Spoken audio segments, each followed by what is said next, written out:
Let's talk about Real ID. Real ID. Real ID. Real ID. Real ID. I'm not getting the Real ID. It is a federalized identification system that everyone in the nation will have to have in order to fly domestically. They've been trying to pass this since the 80s in China. They had already passed a nationwide identification system. So everyone has something very similar to the Real ID in China. The next step was the social credit score. They gave like a list of things that happens to lower your credit score. So court rulings, so like refusing to pay debts, criminal convictions, traffic violations. So I saw one thing, jaywalking can ruin your social credit score. And those cameras catch it all too. Then unpaid taxes or fines. If your credit score gets lowered, that bans you from flying on a plane, a train, sometimes even a bus. Keeps you from enrolling your children in private schools, applying for certain jobs or promotions. This one was a crazy one. They can slow down your internet speed. Just little inconveniences to make your life miserable. And then public shaming via government lists or media alerts. So I saw this one thing where they literally have like a LED screen board in this one city, and they just display faces and names like this person jaywalked, they're just a terrible person. It's like public shaming. It's crazy. The government has allegedly spent over $21 trillion making underground bunker doomsday cities,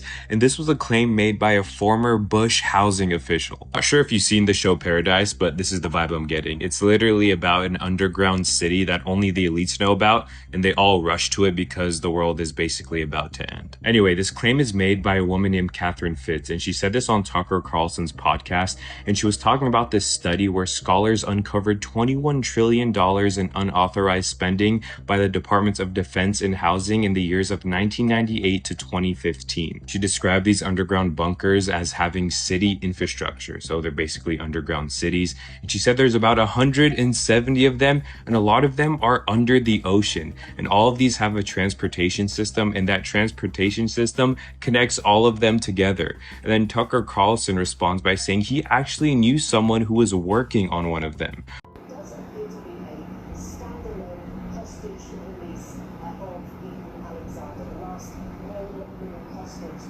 in this American Jews to see Americans in Gaza. Now his family, when they heard this news on Sunday, Mother's Day, did say it is quite the greatest gift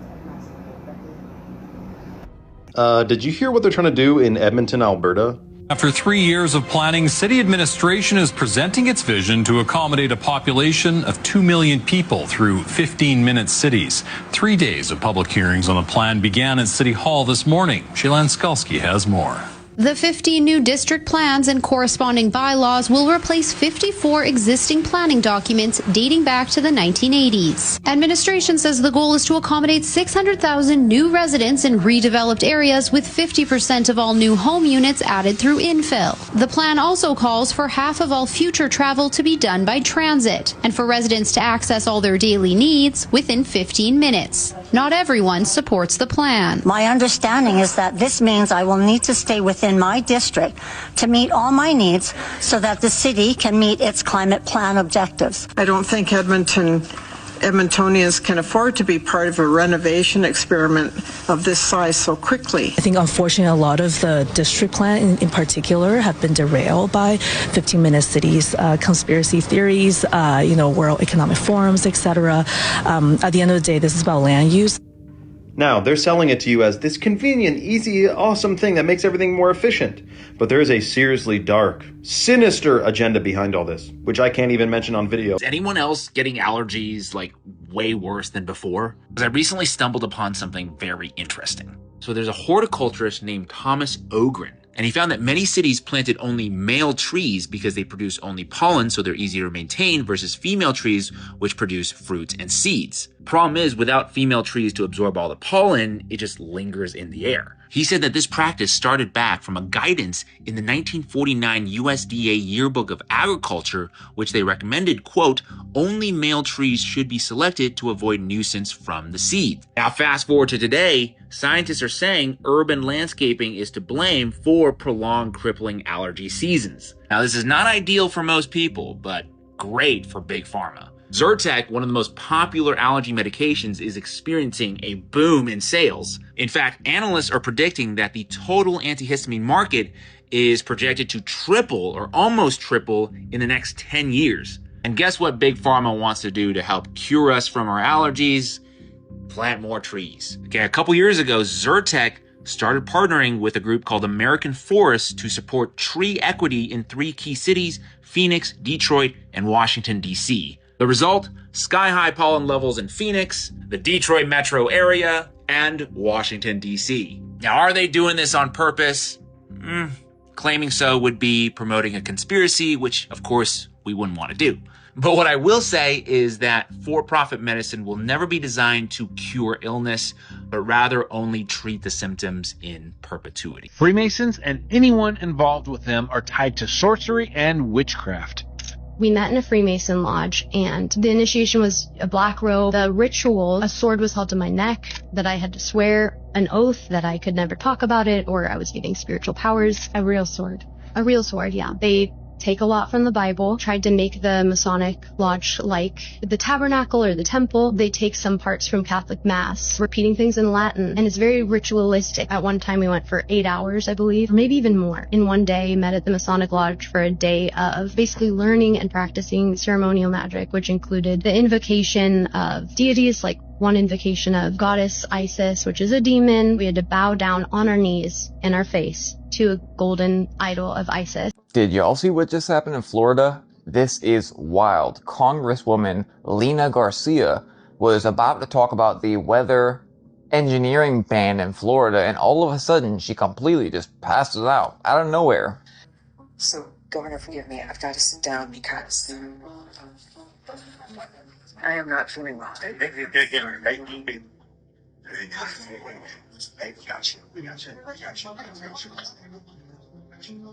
The timing's pretty freaking crazy, right? Now, completely unrelated, 1000% irrelevant completely.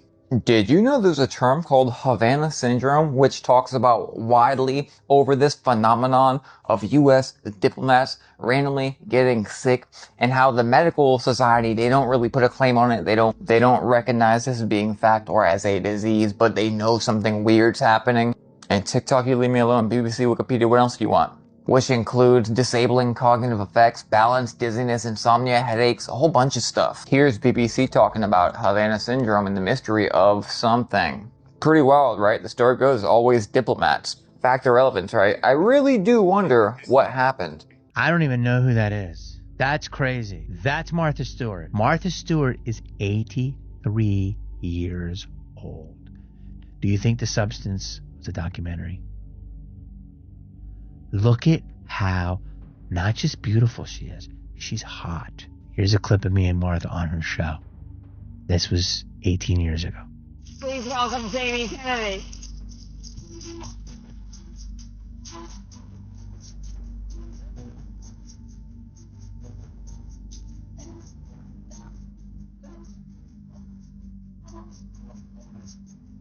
That's not the same woman. I mean, she looks amazing, but there's something going on in the town, and people are getting younger and younger. Something's going on. New gentleman has now entered that space of Klaus Schwab's chairman. And this is the former CEO head, Peter Brabeck-Latman. A lot of the public probably knows him just for this comment. Take a look. So water is, of course, the most important raw material we still have in the world today. It's about whether we privatize the normal water supply for the population or not. And there are two different views on this. The extreme view, I'd say, is held by some NGOs who insist that water be declared a public right. That means, as a human, you should simply have the right to water. That's one extreme solution, yes. And the other view says, water is a food. Like any other food, it should have a market value. That may be one of the most chilling things that I've ever seen. That the extreme point of view, this radical extreme idea that water is a right, is now going to be the head of the WEF. So meaning you don't naturally have a right to have water, and if someone owns it and wants to keep it from you, that's their right. I mean, the only thing left is you don't have a right to air. Do you remember in 2016 when the director of the CIA admitted that chemtrails were a real thing at the Council on Foreign Relations on camera? And then the corporate media and the social media companies called anyone who pointed that out a conspiracy theorist? Well, a bill in Florida to ban weather manipulation just passed the Senate. So it looks like the conspiracy theorists were right again, because it's well documented that Bill Gates and his group of climate fanatics want to block out the sun. But you don't report on that, just like you don't report on Gates with Epstein, and you just gaslight, gaslight, gaslight. And even though the chemtrail documents are on the CIA's website and they're trying to ban them in Florida, CNN just triples down on calling you crazy for pointing it out. You gotta give it to them. They're committed to the lie, but I'm committed to making sure no one falls for it. What is this? This is a tornado forming. This thing goes crazy, and then after this tornado actually goes away. What is this doing? Pretty amazing shot as that looks in. Can you still see Josh? Looks like he's maybe trying to rope out this little bit. And then he walks in front of it. There's almost all the way down to him. But look, it's starting to twist there just a little bit. What is it? It's literally moving towards the tornado. Honey, it's moving towards the tornado. It's amazing that it can come down that far, but yeah. I'm watching this white spot. There's this white spot right here. That is a part of it, and it's slowly getting closer. It's about to hit the tornado. No, it's right there, that white spot. It's literally just got into it. Look. You're now getting the rain and the cooler air. Thanks, 2-0. See this in the mid layers? Yes. Starting to choke off. Oh. So, looks like that we could be on a weakening phase. We may be cycling again, and in about 10-15 minutes, it may try to do this again. And it does. Parts but whatever this is, broke all of this apart. Was this like a cold air current? Like what the heck? It's not just the Klaus Schwabs and the Faucis. All of them are the visible. The ones who really plan are behind the curtain. They don't want anyone to know who they are. There are dynasties that have continued since a long time. You know, some of the evidence for this has come out. I mean, for example, World War II documents, you know, after 80 years, they've released quite a bit. And you suddenly realize, hey, some of them are still now. That's right. And who are some of those people? Rothschild. Multinational corporations. And they tell you, it's all written, it's all laid out. They want one world government, one world health organization that tells everybody in the universe. The Scientific Engineering Institute in Waltham, Massachusetts was the continuation of MK Ultra. The CIA deliberately funded this place and stood it up. It was under Steve Aldrich, Dr. Steve Aldrich, and they studied direct brain interfaces using electrodes, electromagnetics, and satellites. And there is good old Dr. Aldrich right there. Dr. Stephen L. Aldrich of Black Mountain, North Carolina, died on December 2013, blah, blah, blah. And I don't know about you, but I'm getting real tired of all these military intelligence boomers that sold humanity down the river in their own neurotic quest for power and Orwellian security. Bunch of traitors.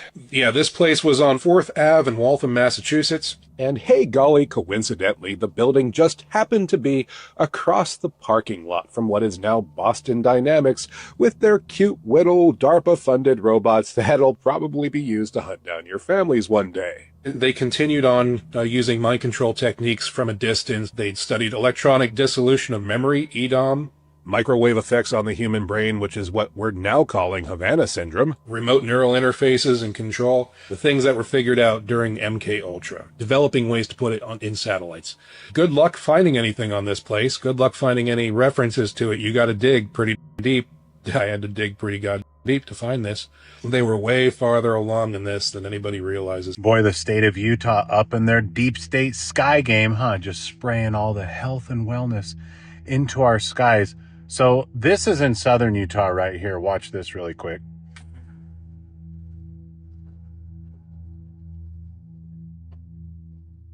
So I filmed that video yesterday here in southern Utah. And then today somebody sent me this from northern Utah.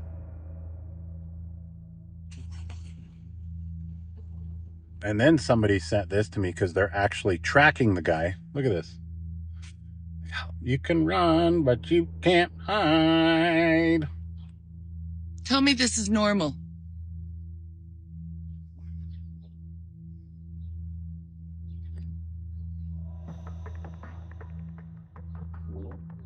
It's going in circles.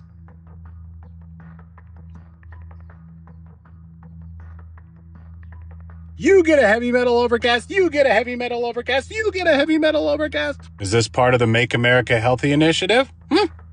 Because if this stops, I might actually believe what they're saying. This needs to stop immediately. This is geoengineering, chemtrails, whatever you want to call it. It's poison. We are bugs to them. Type below if it's happening in your state or your part of the world, because this is ridiculous and we do not consent.